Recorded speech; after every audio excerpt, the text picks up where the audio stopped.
Right. Good evening, everyone. Welcome to Atlanta History Center. Thank you so much for taking the time to come out tonight. I'm Claire Haley, Vice President of Special Projects here for the History Center.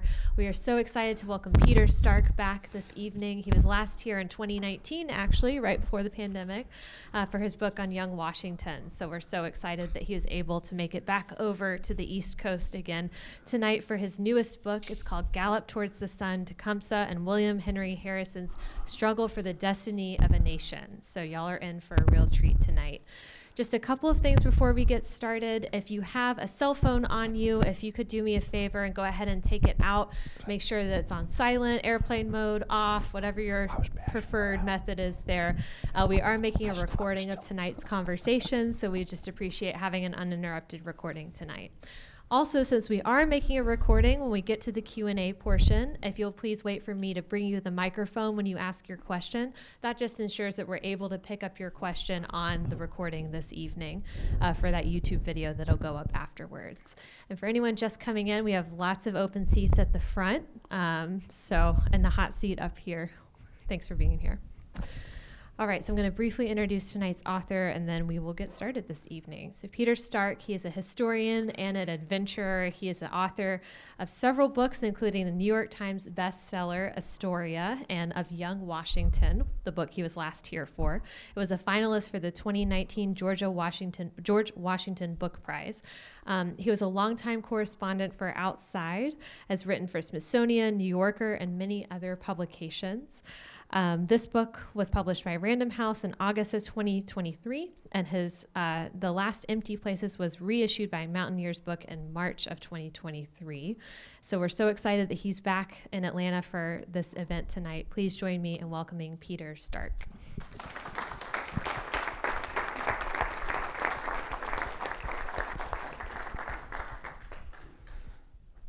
Well, thank you, Claire, for that nice introduction, and all of you for being here. As Claire was saying, I was here 4 years ago, just about this time. It was Halloween, and I think it was for a benefit dinner and a talk, and I was just kind of flashing back on it coming in the door tonight. It was just, as soon as we arrived, it just started pouring rain, one of those monsoon rains, and so I thought tonight I better bring my raincoat, but I haven't used it yet. And I just love being here because there's such a passion for history here in Atlanta and at the Atlanta History Center. So I was very eager to come back. What I'm going to do is talk about this book. Obviously, it's up there on the screen, Gallop Toward the Sun, and I think I will start by read a couple of pages from the beginning of the very beginning of the book, and then I'll talk a little bit about Tecumseh and William Henry Harrison, and then we'll come back to read a few pages at the end. So this is from the prologue. On a hot Wednesday afternoon in August of 1810, Shawnee Chief Tecumseh and his entourage of 40 tribal chiefs swung their birch bark canoes toward the Wabash River's shore. Having paddled for 200 miles among forests and prairies, they stepped with moccasined feet into a panorama of white gentility, the front lawn of the Indiana Territory's finest home, Grouseland, fronted by a pillared portico designed in the Virginia plantation style. At this mansion in the wilderness, built by Territorial Governor William Henry Harrison, Tecumseh and his fellow chiefs intended to discuss treaty disputes. The meeting with Harrison, however, would soon escalate into an angry confrontation over contrary visions for North America's future, two diametrically opposed ways of life. In an atmosphere heavy with symbolism, the fate of much of the continent would be left hanging in the balance. Approaching Grouseland from his canoe, Tecumseh spotted a row of chairs carefully arranged on the grass near the red brick mansion's portico. A new rail fence separated the lawn and chairs from the bank of the smooth-flowing river. He hesitated. Watching from the portico, Harrison noticed Tecumseh's pause. he dispatched Joseph Barron, his Shawnee-speaking interpreter, to summon the native contingent forward. Tecumseh refused, indicating an open grove of walnut trees along the riverbank about 100 yards from Grouseland's heavy front door. Granting the request, Harrison ordered the chairs and benches moved into the walnut grove. A council fire was kindled to open the conference. Tecumseh's party, their faces painted red, black, and yellow, their heads plucked bald but for a warrior's topknot adorned with feathers, entered the circle, having left their firearms outside by prior agreement, although they still carried tomahawks, knives, and war clubs tucked into their belts. 12 U.S. soldiers armed with muskets provided the guard for Governor Harrison and the other U.S. officials gathering near the council fire. Knowing from experience the discomfort of a soldier's uniform in hot weather, Harrison directed the lieutenant in charge to move the troops into the cool shade of a walnut tree. The territory's judges and officers took their seats in the row of chairs serving as a dais. An armchair for Governor Harrison stood at its center. The warriors sat on the ground in a half circle, but Harrison offered Tecumseh a chair on the dais alongside the other distinguished guests. "It is the wish of the great father, the President of the United States, that you do so," said Governor Harrison, who many years in the future would become that great father himself, the 9th U.S. President. Tecumseh, witnesses reported, stood still. He gazed at the governor briefly. Then he looked up and reached with his arm toward the sky. "My father?" he replied dismissively. "The sun is my father. The earth is my mother, and on her bosom I will reside." The effect was electrical, reported witnesses. For some moments, there was perfect silence. Although Tecumseh and Harrison had faced off at a distance during the Battle of Fallen Timbers 16 years earlier, they'd never spoken. Since that conflict, which had opened the land that is now Ohio to white settlers, each had risen to high command. Now, in his early 40s, Tecumseh had emerged as the powerful and persuasive leader of a movement unifying tribes across the continent's center, spanning from Lake Superior in the north to the Gulf of Mexico in the south, and from the Appalachians in the east to the far out on the Great Plains to the west.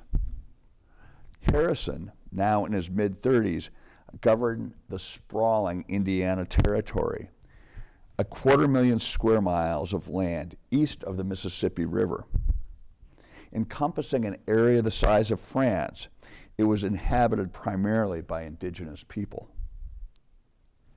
Each man single-mindedly strove to defend or impose his radically different vision on the heart of North America. This clash of competing imaginations had reached a pivotal moment. It could tilt toward Harrison's vision, a second wave of America's founding that rolled unstoppably westward by handing out cheap, abundant land to the small farmer, a step toward a truer democracy by giving the little guy the vote, but coming at the expense of Native American tribes. Or it could pivot towards Tecumseh's vision, blossoming into a powerful tribal alliance that Tecumseh and his brother, the prophet, had promised to their thousands of followers across the continent. Holding the land as one, the tribal confederacy would refuse to cede more territory to the U.S. government. Tecumseh's vision offered the indigenous leadership its last best hope to repel a relentless white onslaught bent on engulfing their ancestral lands and tearing up their ancestral cultures by the roots. So that's where this story begins. And one of the reasons I was so drawn to it is because these two individuals, leaders, remarkable leaders, both of them, these two personalities, in a way crystallize the opposing forces early in our nation's founding of what this nation, what this continent would become. And they, through their, in a way through their beings, they each individually told that story. And so that's why I really wanted to show them in opposition to each other, which they were. And it was actually that very scene on the front lawn of the mansion in the wilderness, the grouse land, way out in Indiana territory, that when I first learned about how they had this toe-to-toe confrontation, that's what I said, I want to write a book about that. But let's talk about these guys. So William Henry Harrison, today he's known, I think he's known mostly as the answer to a bar trivia question. And who knows what the question might be? Shortest serving president? Yes, exactly. Some of you, probably others of you know that. William Henry Harrison, the question is, who was the shortest term president in office? William Henry Harrison, 1 month in early 1841. He was elected in 1840. And this was much later in his life when he became the 9th president. He was in his 60s, maybe I think late 60s, whereas in his youth, in his 20s and 30s, he had an enormous impact on what this nation would become and the westward movement. And of course, it's the kind of the great irony of that, of Harrison dying after 1 month in office, is he was elected he was going to be like the frontier candidate for president. He was the hard cider and log cabin and hard cider candidate. So the story goes that he, on his inauguration in Washington, he rode his horse without a coat, a parade to the inauguration speech in a cold, late winter rain, and he didn't wear a hat or coat. Then he gave the longest speech on record, a 2-hour speech in the cold rain, and a month later he died of pneumonia, the frontier guy. And so that's the irony. He probably died of actually cholera or tainted water from the White House well at the time, but it's a great story. But he was really influential way earlier, way before he was a bar trivia question, the answer to a bar trivia question. So William Henry Harrison was the son of one of the principal founding fathers, Benjamin Harrison V. And we don't quite put him on the level as a Jefferson or a Franklin or a Washington or Madison, but he was right in with those guys. And he was the guy who was, during summer of 1775, if I have this, I think I've got my dates straight here, he was the head of the Committee of the Whole for the Second Continental Congress, which means he was a guy who literally ran the debate and the vote that passed the Declaration of Independence, that he was the guy kind of in charge. And so that was obviously a key part of the whole revolution. And he was this guy who is he's a sort of rotund, jovial, good living, hard drinking, big eating guy, very frank. And he's a 5th generation Virginia plantation owner, and of course slaveholder, tobacco plantation.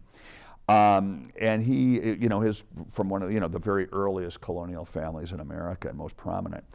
He got, the 5th generation. He got caught up in revolutionary politics, and then played this prime role in launching the revolution.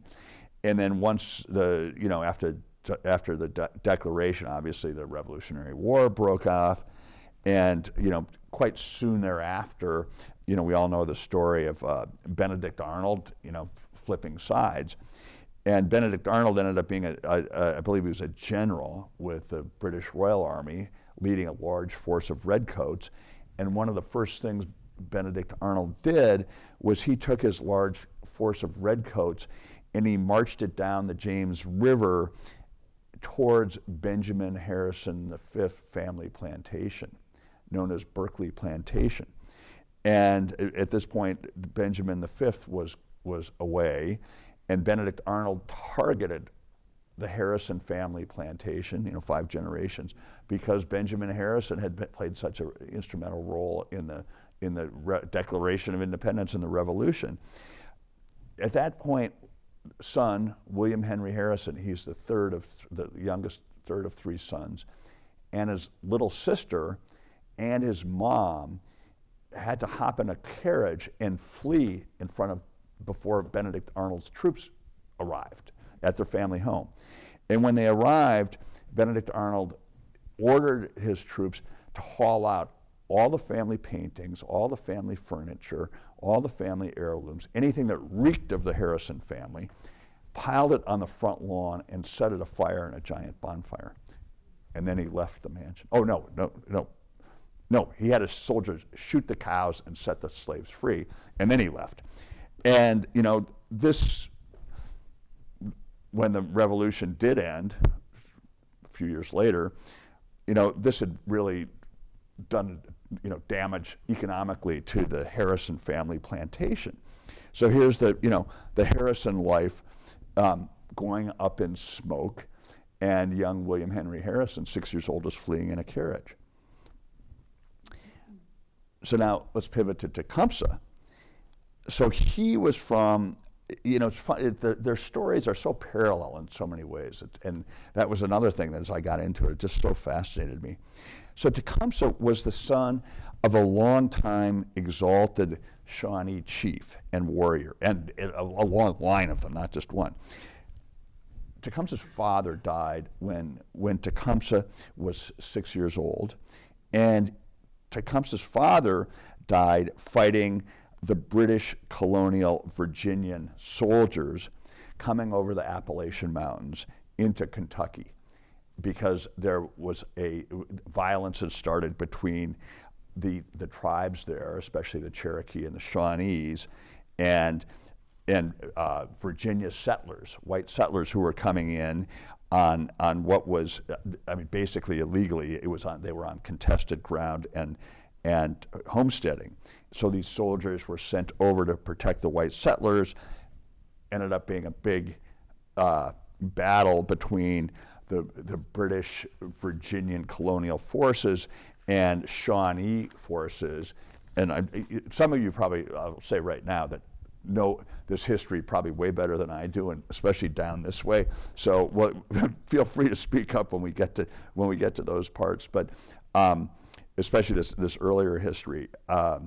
So it's called the Battle of Point Pleasant in American history. It's not all that well known. Theodore Roosevelt called it the first battle for the winning of the West, and it took place in 1774 on the Ohio River, kind of where the great Kanawha River comes in from West Virginia, and it's right there. So it's like where southern Ohio and West Virginia meet at the Ohio River. So Tecumseh's father was mortally wounded in this battle, and the Shawnees managed to get him off the battlefield, and he was dying, and his 14. We were at Tecumseh's father's dying words to his 14-year-old son, just before the alarms hit, and Tecumseh's dying words to his 14-year-old son was, I want you to train your younger brothers to be great warriors and great leaders.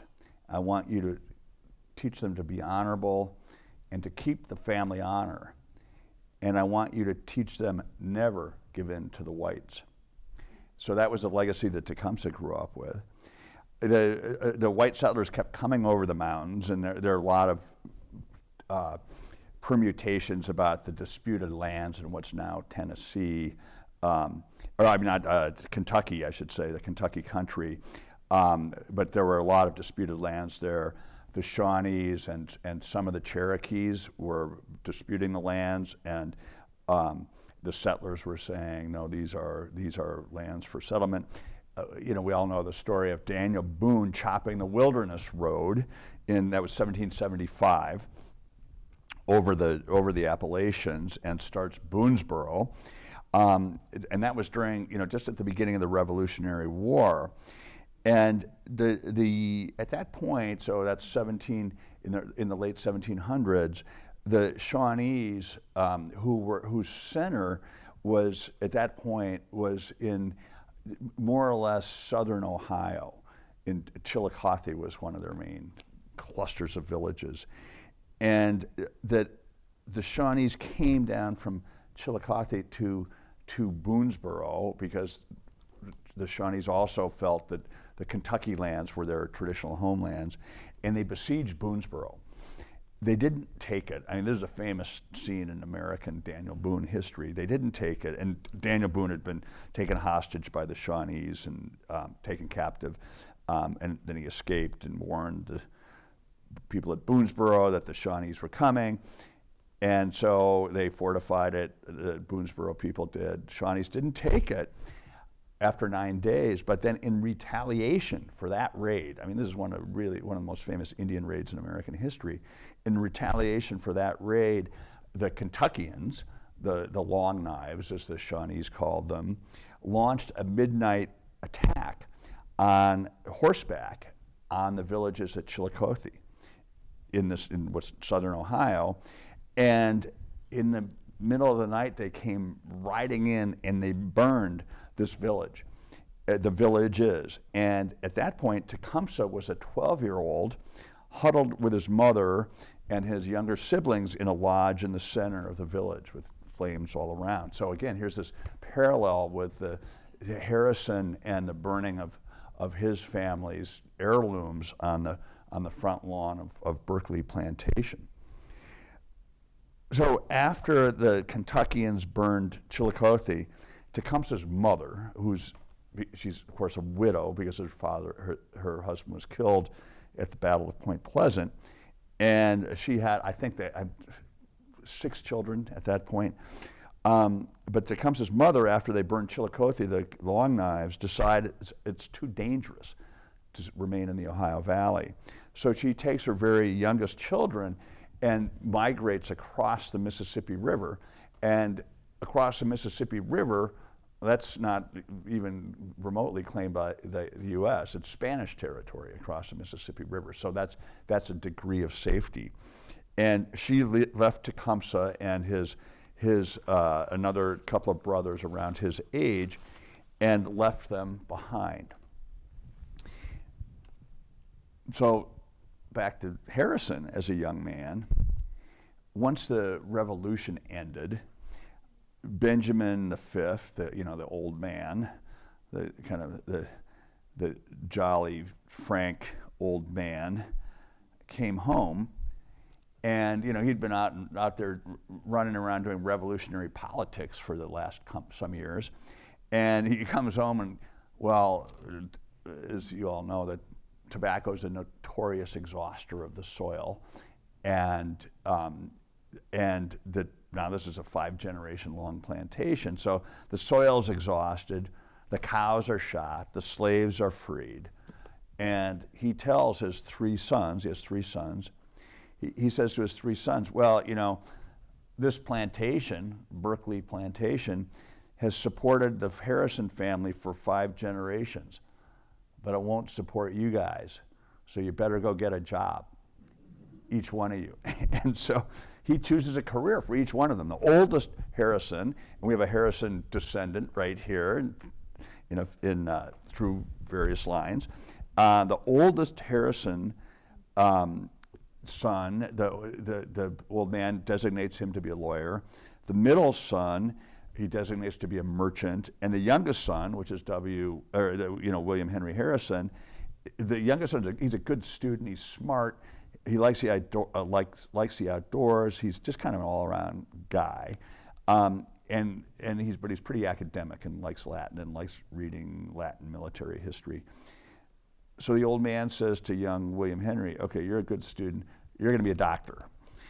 And Benjamin V, the old man, sends young William Henry at age 17 to medical school in Philadelphia, the only medical school in North America at the time, to study under Dr. Benjamin Rush.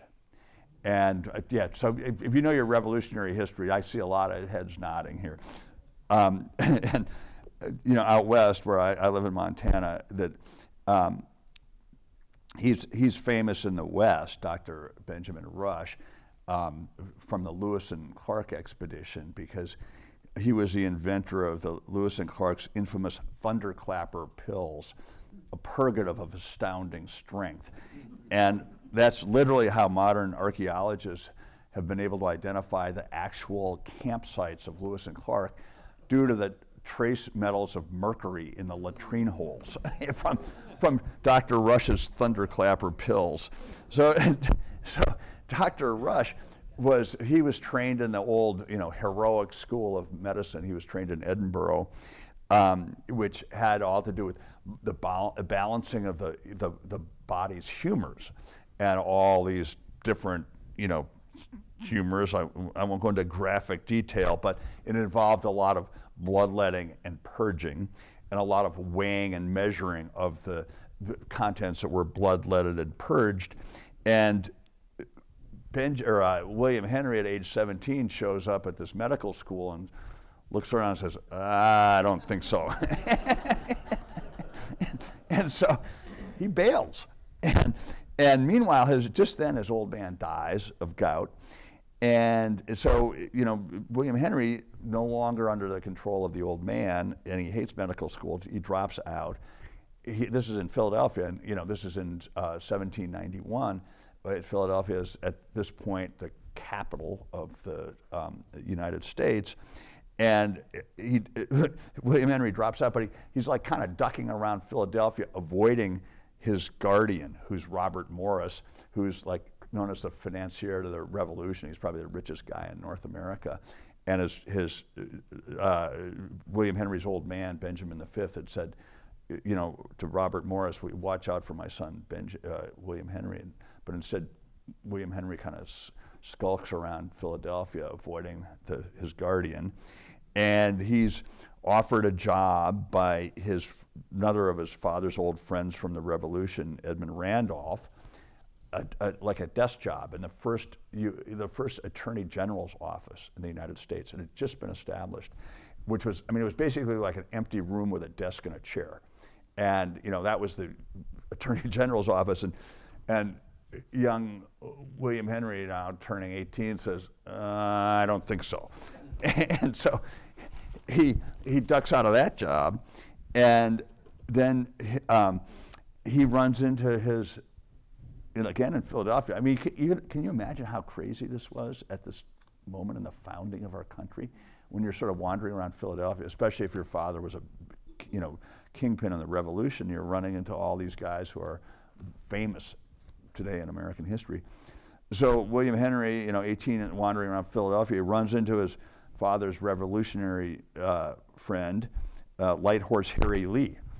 And Light Horse Harry, rather than sending him to medical school or the Attorney General's office, says, hey, if you're looking for action, go over the Appalachian Mountains to the Ohio Valley. There's a lot of Indian fighting going on. And this sounds way more like it to William Henry Harrison. However, he's a Virginia gentleman. He's grown up in this great aristocratic Virginia tradition. He's not a foot soldier. That's not what he does as a Virginia gentleman. And he wants to be an officer. But there is a hitch, because he's only 18, and to be an officer there's not even a U.S. Army at this point, but to be an officer in whatever military there exists, you need to be 20 years old. And so he's underage.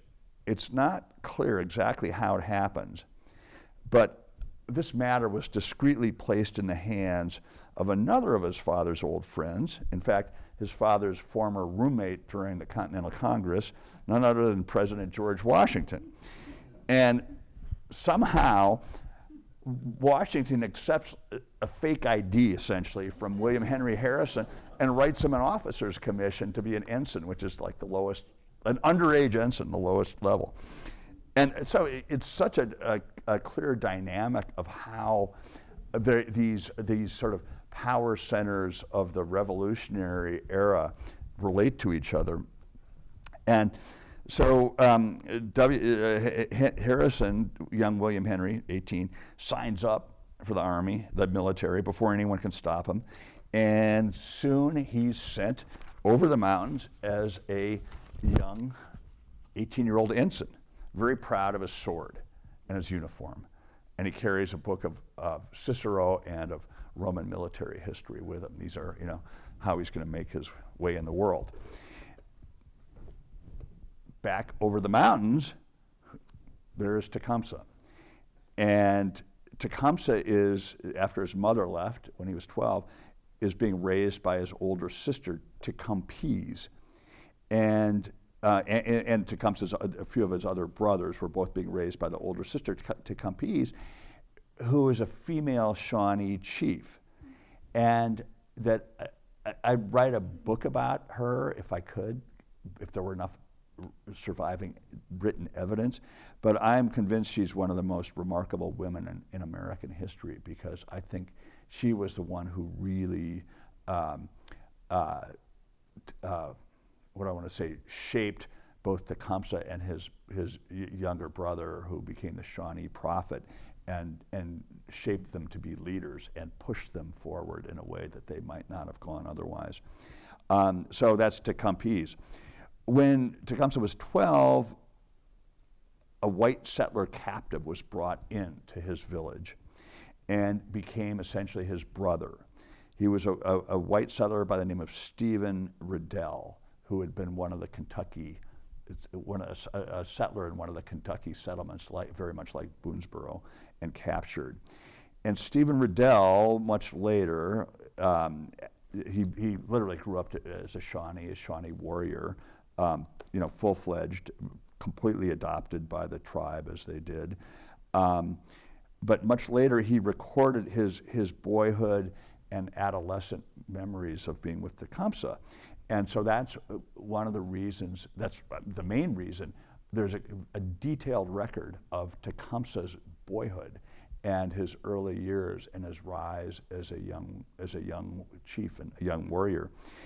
There are so mthat stories in that, but it's just an incredible document. One of the really striking things about it, reading it, is that Tecumseh was, as Stephen Riddell says, he was, from the very beginning, he was just a leader, and he was really fond of games, and he was very athletic and very competitive. And a lot of these games were, it surprised me in all this research about various Indian tribes, that what fun-loving aspects there were to these tribes that, kind of in the white American history, we think, they're all savage, the fierce savage image. And there's this really fun-loving dimension it's like way more prominent when you, than the fierce dimension when you start looking at the domestic side of things. But there were a lot of games that were both for fun and warfare, training the young men for fun games that would train them in hunting and warfare. And one of the ones that really stuck in my mind was that the young Shawnee boys would take wild grapevines and they'd weave a hoop, a circle, and then they'd weave strips of bark through it. So it'd be like a big frisbee. And then they'd roll it down the ground fast, and then they'd all shoot at it with their arrows. And whoever managed to hit it in the center won the game and got to keep everybody else's arrows. And because you had to make your own arrows, this is like no small thing. And so there was a game that was like, you can imagine how totally absorbing that was and how fun, and was something at stake. So Tecumseh was always a leader. He just sounds really fun, very competitive, athletic, smart, but with this sense of humor. And there's a sense of fair-mindedness about him that Stephen Riddell mentioned from a very young age. So Tecumseh eventually led his own band of young warriors, making raids on white settlers and soldiers coming over illegally. And then by now the revolution had ended. So this is early 1780s, and post-revolution, and settlers are now flooding over the Appalachian Mountains and down the Ohio. And the big reason for this, and you know, I know probably everyone who knows this history better than I do, but the big reason for this is that in the settlement of the Revolution, the Treaty of Paris in 1783, the British, you know, I think there's this sort of general conception of, in kind of popular U.S. history, that the British give up the colonies and they can become states. Well, the British didn't only give up the colonies, they gave up all their claims from the crest of the Appalachian Mountains to the Mississippi River. And of course, all those lands are occupied by native tribes. So it's not like the British had settled there, but they, you know, said, we claim those. So now the U.S., you know, fledgling U.S. government says, oh, those are our lands now because the British gave them to us. We won them in the Revolution.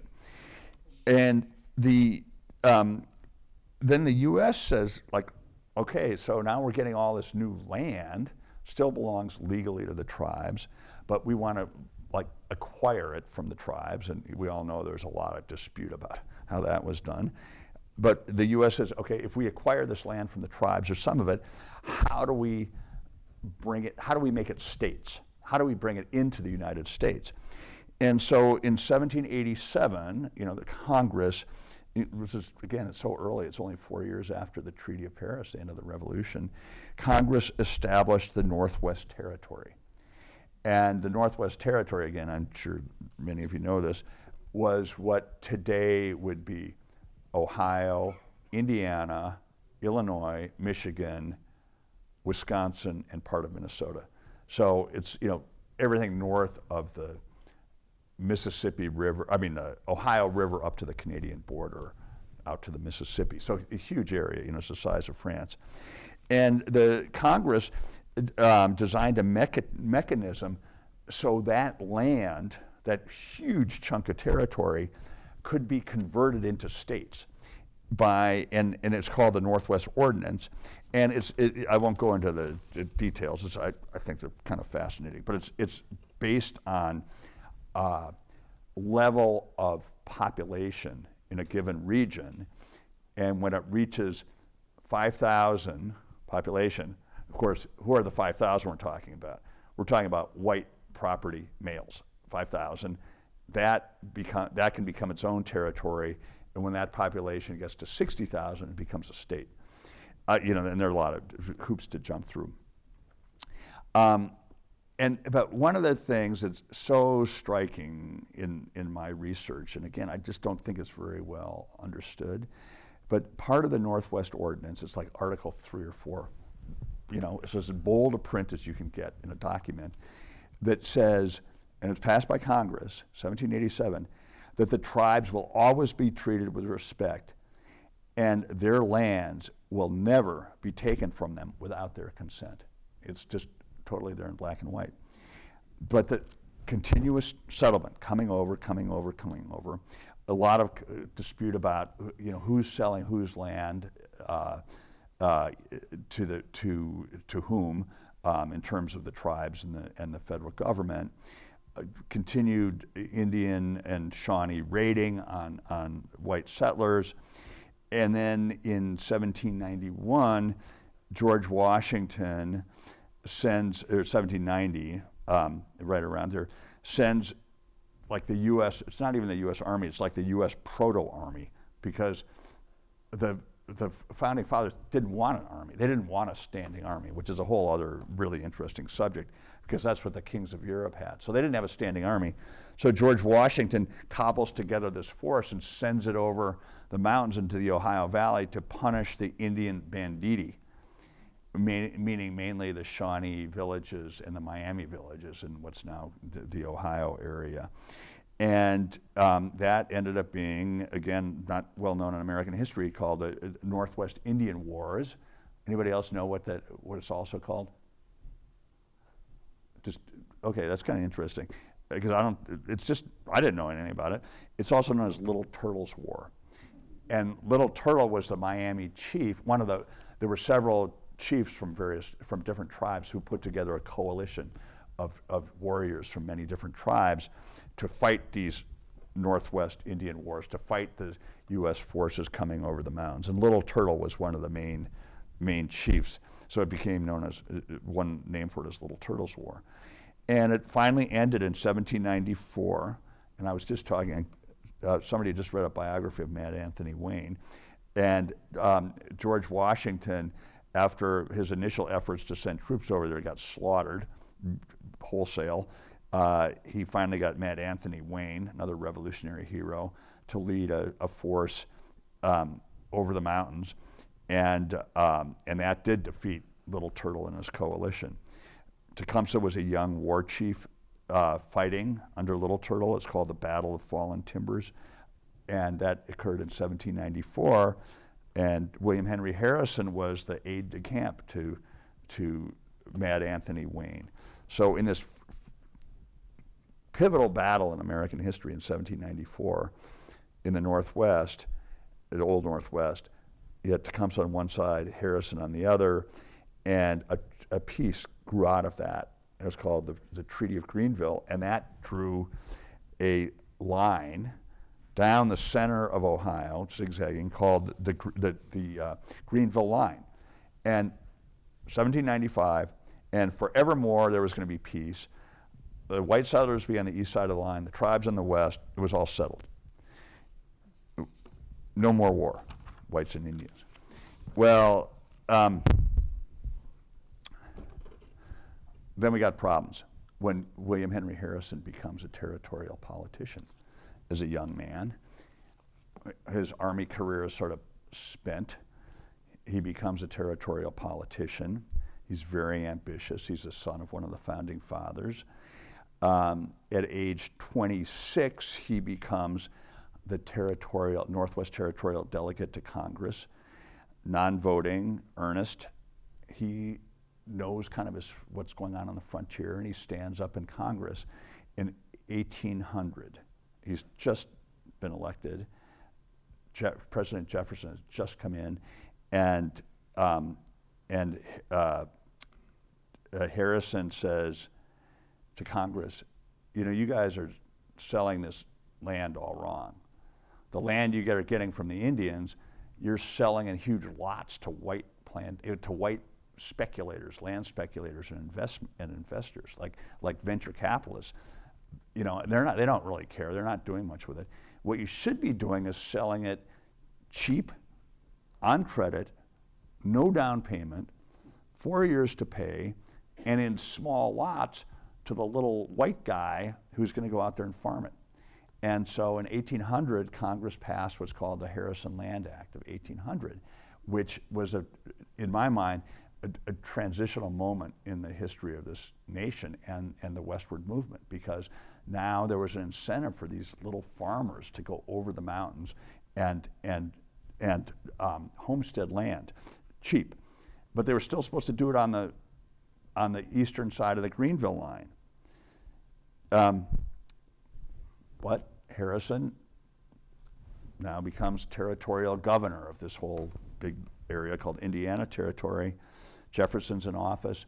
Harrison kind of puts his finger up to the wind, says, these tribes are doing really badly out here. We should do something to help them, and no response from Jefferson. And then he kind of gets Jefferson's drift and gets the sense that Jefferson's way into westward expansion. And Harrison writes to Jefferson and says,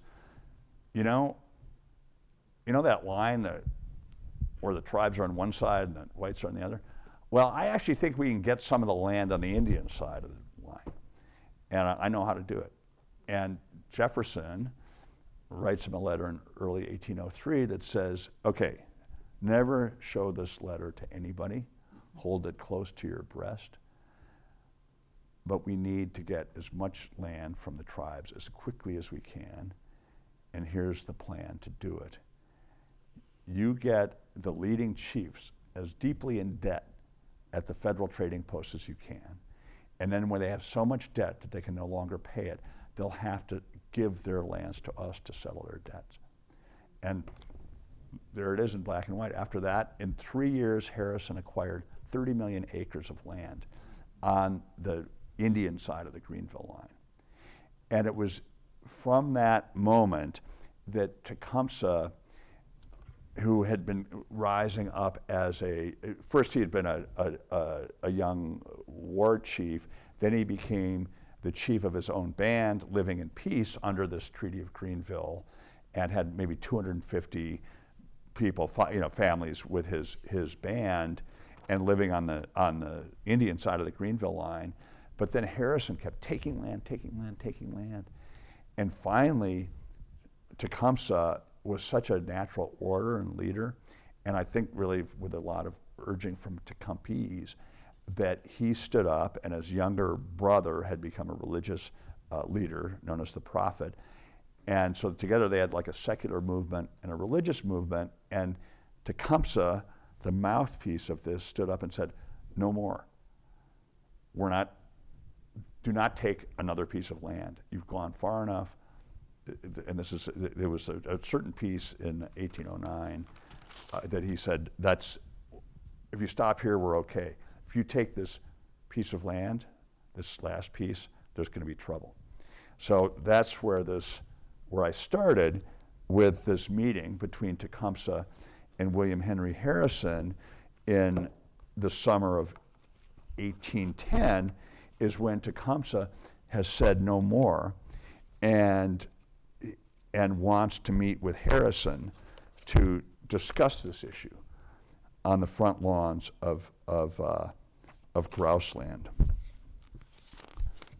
So I'm just going to close this up with the last page and a half. Wearing a dress uniform with his officer's sword dangling at his side, Governor Harrison opened the council with an acknowledgement of Tecumseh's complaint and an offer to make amends. Two great warriors, such as Tecumseh and himself, Harrison said, should be able to speak to each other frankly under a clear sky and in an open path. He sat down in his armchair as Tecumseh stood. Brother, I wish you to listen to me well, the Shawnee chief began in a clear, strong voice. I wish to reply to you more explicitly, as I think you did not clearly understand what I before said to you. I shall explain it again. He moved gracefully about the council circle in moccasins embroidered with porcupine quills and a fringed shirt and leggings of softened deerskin. You have taken our lands from us, and I do not see how we can remain at peace with you if you continue to do so. As he detailed the tribe's complaints, the men were silent except for occasional sounds of assent from the gathered warriors.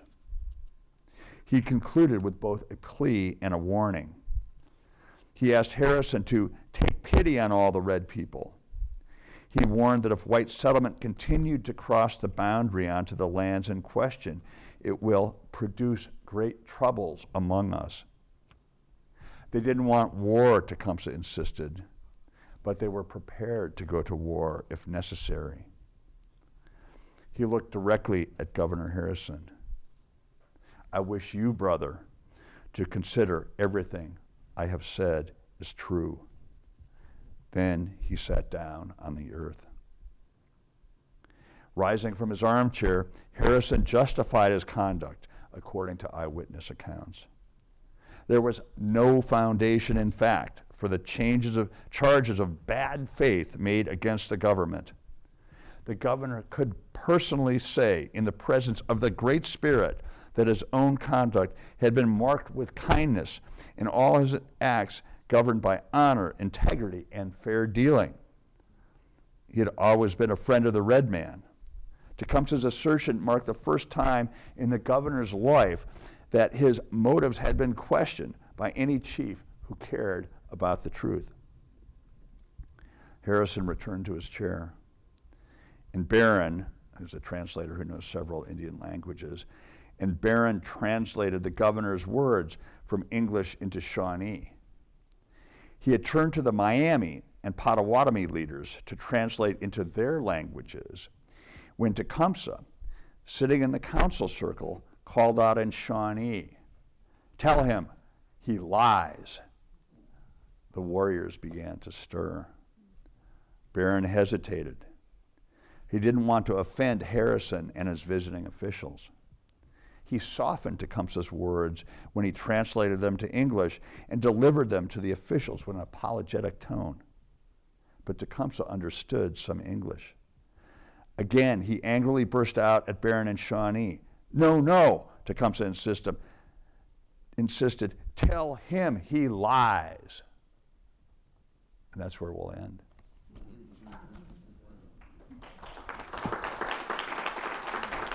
So we can have a question, and please feel this. I know it's gone on longer. We had the siren break, so please anybody who wants to leave should just feel free to leave whenever you want. But we can have some questions.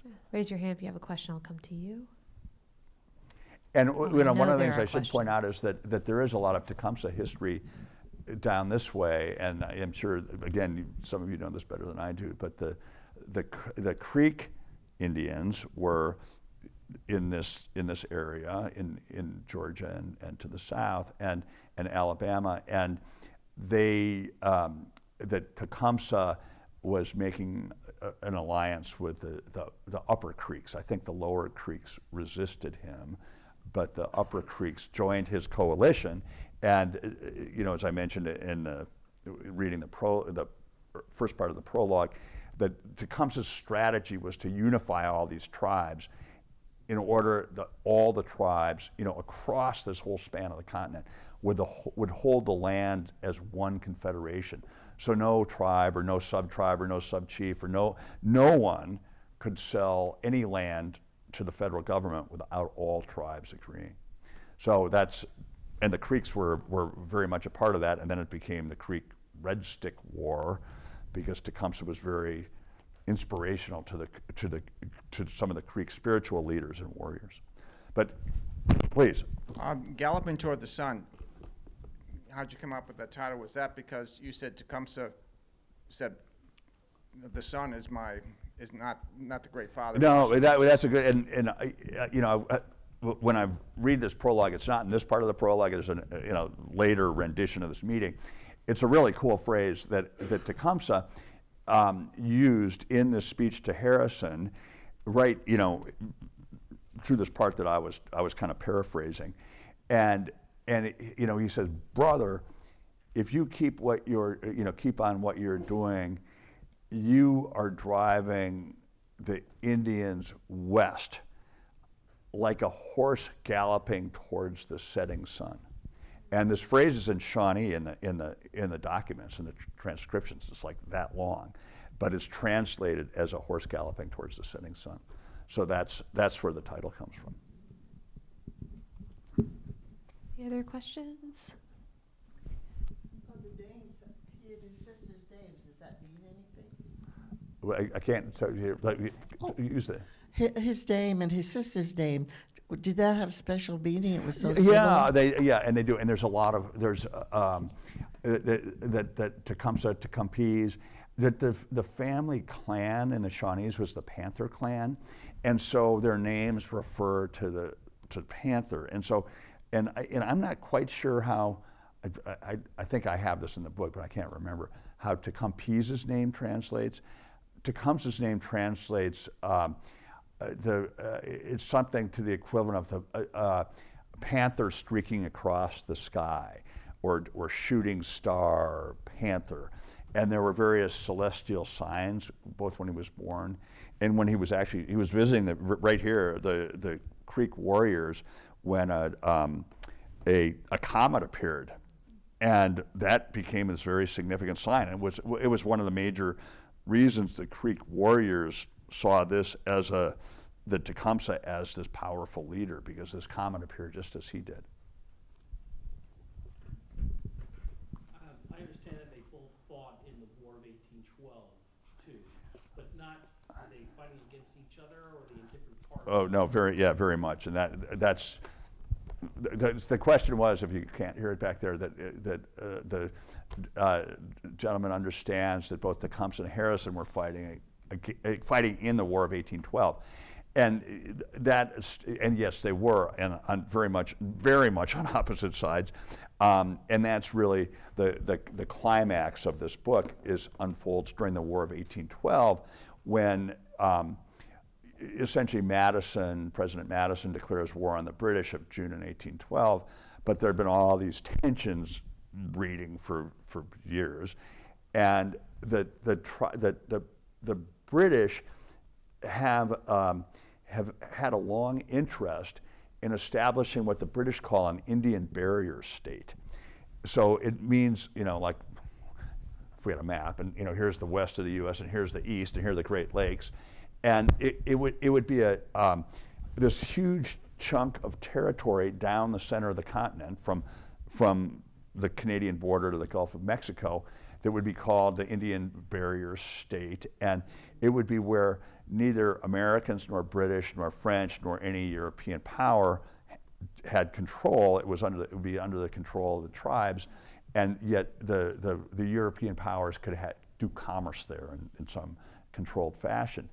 And so the British were very much trying to forward this strategy of instituting an Indian barrier state in large part to contain the colonies, first the colonies, then the United States, the 13 states, to contain them essentially to the East Coast, and so that the states, the U.S., the fledgling U.S., couldn't push much beyond the Appalachian Mountains.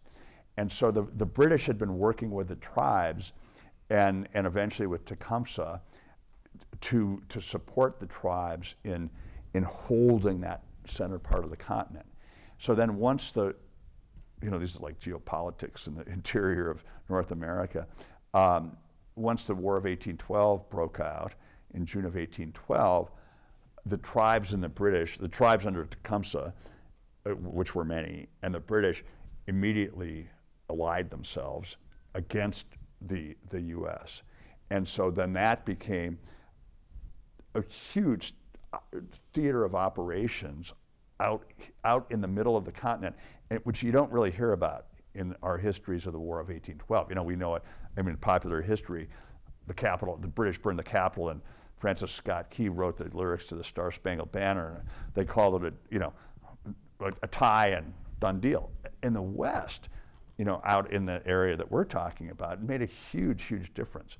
And so there were that at one point, because this is sort of where the whole second part of this book takes off, when Madison declared war in June of 1812 in Washington, because the British had the benefit of all the voyageur canoes and the fur routes, they got the message delivered all the way out to the center of the continent really fast.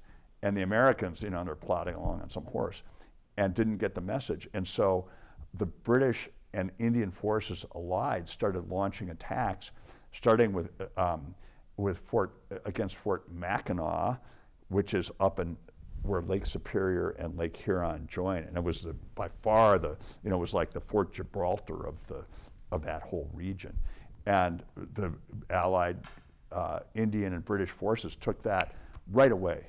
It was like the first big loss for the U.S. in the War of 1812, and then the British and Indian allied forces under Tecumseh and British General Brock took Fort Detroit, which was that was massive.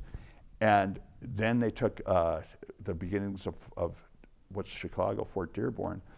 And at that point, this is by now, the end of summer of 1812, people on the East Coast are starting to freak out because you've got these Indian British forces, they're just sweeping east. And then there were a lot of permutations from where that went. And then we get into the Battle of Lake Erie, and that was kind of a decisive moment. And in the end, the British basically said, we're kind of done with this. This is not working out in our favor out here. So we're just taking our troops and going back to Eastern Canada, and you Indians can figure it out for yourselves, and essentially abandoned that alliance. And in the final battle, with Harrison coming up with 4,000 soldiers and mounted horsemen into Canada, they faced off against Tecumseh's tribes, and Tecumseh was killed in that battle. Thank you. We in Atlanta are familiar with Sherman's March to the Sea. William Tecumseh Sherman. Was his middle name a coincidence or not? No, not at all. No, his Sherman's old man, William Tecumseh Sherman's old man, grew up at the time that Tecumseh was very prominent, and was a huge admirer. I mean, he was probably a boy. I'm not sure exactly his years, the old man's years, but was a huge admirer of Tecumseh. Tecumseh was a famous person in his time, and even at the end of the 1800s, the 19th century historians regarded him as the greatest Indian leader that ever lived. And this is during, including Sitting Bull and Crazy Horse and all these people, Geronimo, whom we hear about from the Plains Wars, that Tecumseh was considered the pinnacle of the great Indian leaders. And so William Tecumseh Sherman's old man, I think this is Ohio, around there, southern Ohio, when he, has his, I think, firstborn, and the old man wants to name him Tecumseh Sherman. And so as the story goes, they took Tecumseh Sherman to be baptized by the Baptist minister or whatever, and the minister said, Tecumseh, no, that's a pagan name. So you can't name your son first name Tecumseh. So they slapped William on the front of it and it became William Tecumseh Sherman. And so, I mean, that's basically, it's all about admiration for Tecumseh. Well, please join me in thanking Peter Stark this evening. Thank you. We appreciate you so much rolling with the punches and giving us a great talk this evening. If you haven't yet purchased your copy of the book, don't worry. We have many more. They're 25% off tonight only. We'll be doing the signing out in the lobby, so please come and get your book signed. We hope to see you back here soon. There's brochures outside. We have a lot of really great authors coming up. Lots of history. We're welcoming General Petraeus here in a couple weeks too, on November 13th. So hope to see you back soon. Thank you again for being such a great audience, and have a safe trip home. And thank you all very much.